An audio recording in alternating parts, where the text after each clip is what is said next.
everybody. You know, I went to the post office a few days ago and I got some nice cards, and I'm going to share those with you. But today I want to talk to you about a specific card I got. And when I saw the address on the envelope, I knew I was going to have to open it as soon as I got in the car and not wait to go home, because this is a special, special lady. This is a friend that I've never met. Wish I could. Would absolutely love it. She and I, we are sisters in grief. And there's a lot of you out there that are as well. We're all in that same horrible club that we don't want to be in. We've lost someone we love with all our heart. This lady recently lost her husband. And she knew that my husband had passed away in 2018. So she knew that I was going through the same kind of thing that she's going through now. And we sort of clicked with one another. We sort of became sisters. Like I said, there's many of you out there, though, that you've lost your sweet spouse. But I want to tell you about something this lady did for me. You know, when somebody passes away, we are usually at a loss for words when we go around the family. We really don't know what's the right thing to say. Boy, I know I have been clumsy with my words before, and the word I'm sorry just never seems to be adequate. Actually, there are no words that are adequate as to what we should say to someone who has lost someone they loved with all their heart and soul. So we kind of muddled through it.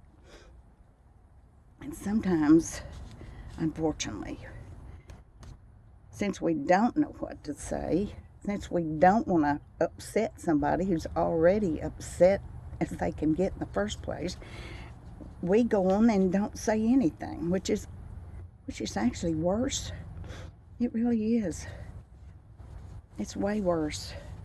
I've come across in the last 3 years people who knew my husband, knew him well, knew both of us, and never said a word, never acted like he even existed. I would have loved to have just heard, "Hey, I'm sorry."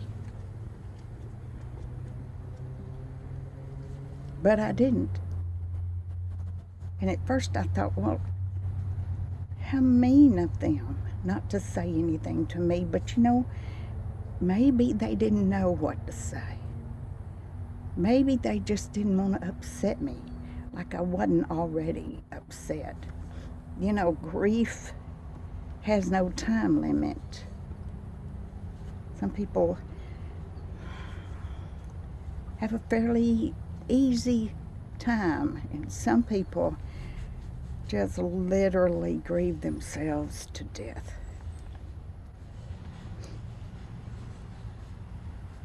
But when I got her card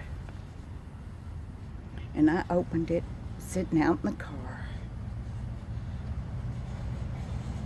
I busted into tears. I totally did.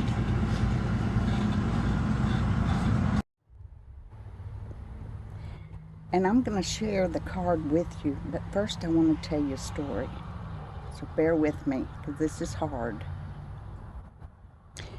If you've been with me very long, you know that my husband passed away. Like I said, in 2018. It was December. He had Alzheimer's.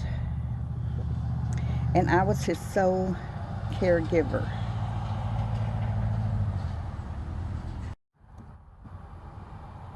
And he was on hospice here at home. We moved the couch out. We moved his hospital bed in to face the TV. During the day, he would watch TV. And when it got to where he wasn't even paying attention to the TV anymore, I would play music, his favorite music, soft, sweet songs. And I did that all day long. But he couldn't get up out of his hospital bed. And I only had a CNA that came in once a week to help bathe him. The rest of the time I had to do it myself. And you also know I have degenerative disc disease and osteoporosis, and I was 70 years old at the time. So I had to change him and feed him and give him his medications and change his sheets, literally with him still in the bed, sometimes 2-3 times a day. And I said he couldn't shower, so he had to have a sponge bath. I don't know. There's a word for them. I can't think of. I'm not thinking of spit bath. I don't think. But anyway, they had to have a sponge bath, and I did that every day. And some days he had to be cleaned many times a day, and I did oftentimes change sheets many times a day and did many loads of clothes every day. And it got really hard, especially with my back the way it was, and trying to change his sheets while he's in bed and having to push him and push that sheet up under him and then pull him in this direction and then smooth that sheet out. It was hard. It was hard on me. And my back, I thought my back was going to absolutely break in two. At night, I would crawl in bed and I would just cry. I was hurt so much. I didn't pray for it to be over. I prayed to give me strength to get up the next day and be able to do it again. And to this day, if I could, I would do it again. And as hard as it was, I was several times criticized by family members who never came out, maybe once, twice, who never helped me with changing his sheets, who never brought food to the house, who never called and said, let me go to the grocery store and pick up things for you. Do you need anything at all? Let me come and do this or do that. Let me wash the clothes. Let me wash the dishes. Let me cook a dinner for you. Let me help change his bed. But what I wanted to share with you today is my card I got.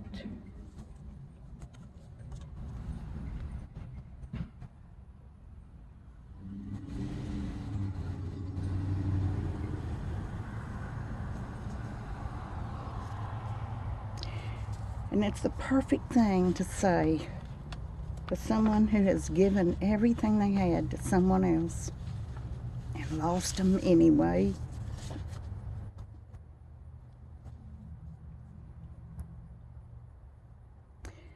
Everything you could, you did. All the love you had, you gave. You took such good care of someone so loved. That's a gift that will last forever.